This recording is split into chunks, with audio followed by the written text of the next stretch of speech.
Hi, it's me, Kelly. It's Tuesday, and because I've been in recovery for 2 years, I found a group, an AA group that I like. It's not so rigid, but there are definite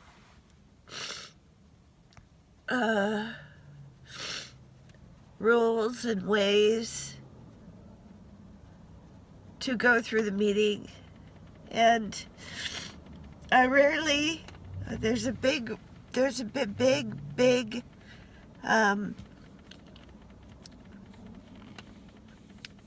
there's a big table, the big kids table that I never actually sit at,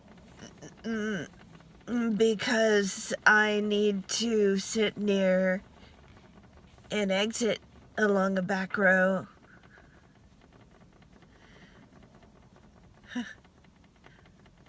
Whether or not the post-traumatic stress disorder is in full swing or not, I always choose the back to my wall. The back to my wall. My back to, yes, that's it, my back to the wall. But today I got there early enough to be invited to sit at the big table, which means when the book goes around with the daily reflection, I have an opportunity to share what I'm going through. And it takes a lot of bravery for me to sit at that big table. It's the little things, it's the things that everyone else takes for granted. It's usually a joyful meeting.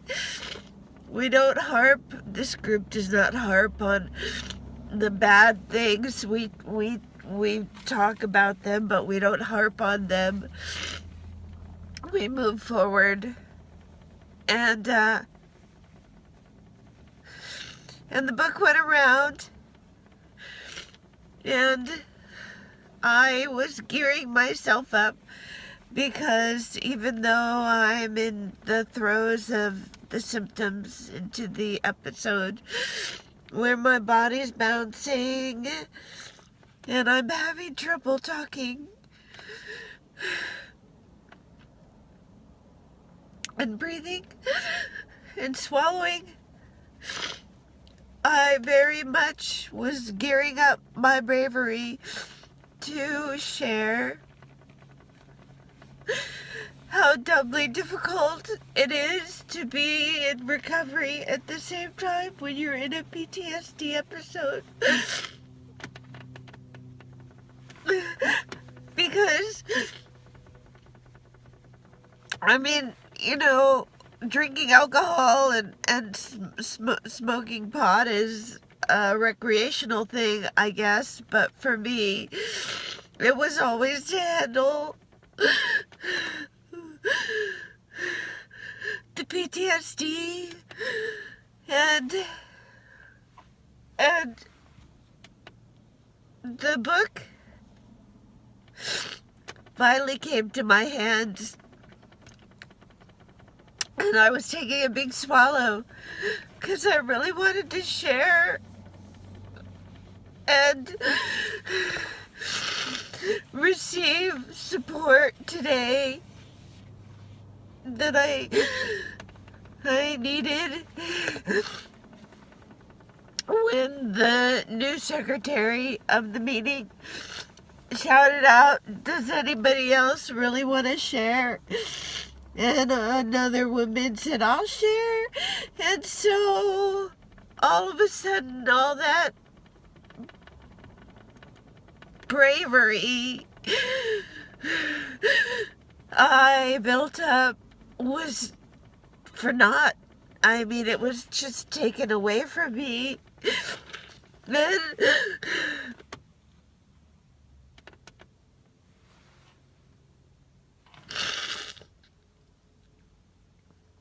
And even though the secretary said, he gestured like, we'll get back to you. I was triggered, and I didn't want to break down in front of the group. It's bad enough that maybe all the shaking and the PTSD symptoms of the, not being able to look at everyone and hunching over and focusing on the mindfulness of crochet. It might be seen as withdrawal, DTs. I don't know. I don't want it to be seen that way. I worked too hard to get here. 2 years in recovery. So I passed the book over, and I just got up to leave, and as I was leaving, the man says, "Well, ma'am, do you want to..." Oh, never mind, because he saw me leaving.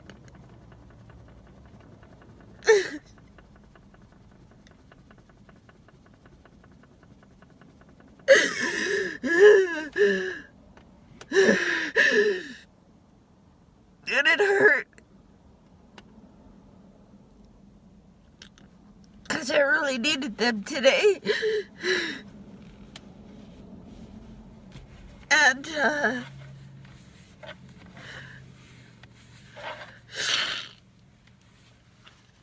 today was one of those days where the symptoms were pretty strong.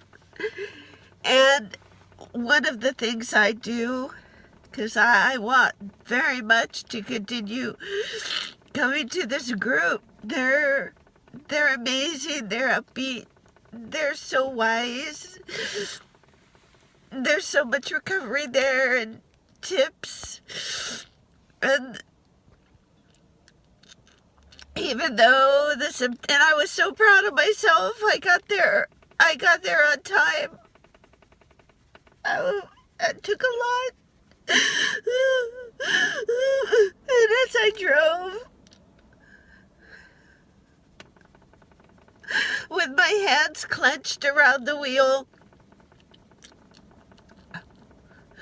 I kept saying aloud, "I can do this. I can do this. I can do this. I can do this." I do that a lot when I'm out or doing something challenging. I talk to myself. Well, hopefully only to myself in the car.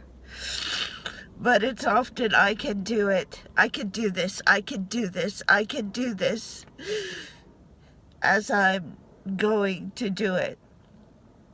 So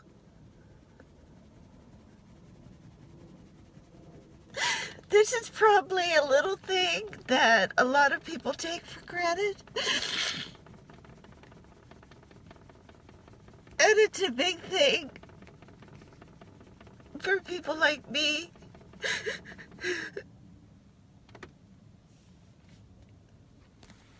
And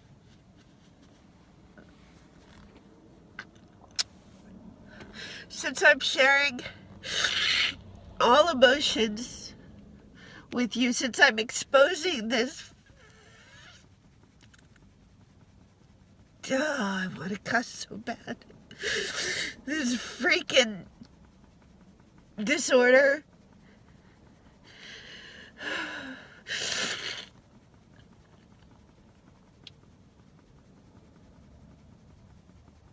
it's more of a,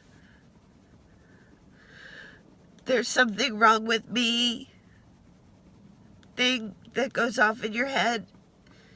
At least my head. There's something wrong with me. I'm the freak. What did I do My therapist says a lot of that has to do with the fact that I was conditioned through the childhood rapes and the adult rapes and the degradation and the humiliation. I was conditioned to think there was something wrong with me. And so this is a very hard habit to break. And I'm doubly challenged.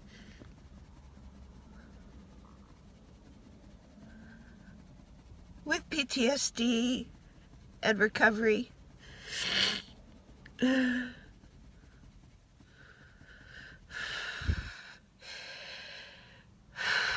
Okay.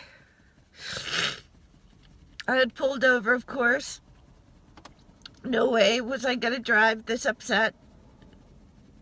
I do this a lot. I pull over. I'm not gonna drive upset. I'm not gonna be a danger to anyone else. I'm just not gonna do it.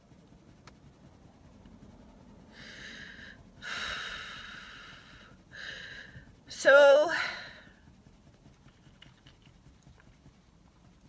I wanted to share this moment with you so you know how something that other people think is a little thing is an immense challenge to the people you think are the strongest people in the world. And we are. We are strong. If we're challenging and we're doing, let me speak for myself. Well, I'd like to speak for everybody, but I am strong. I would not be alive still if I were strong. There are too many things that would have taken me down. And 22 veterans a day commit suicide.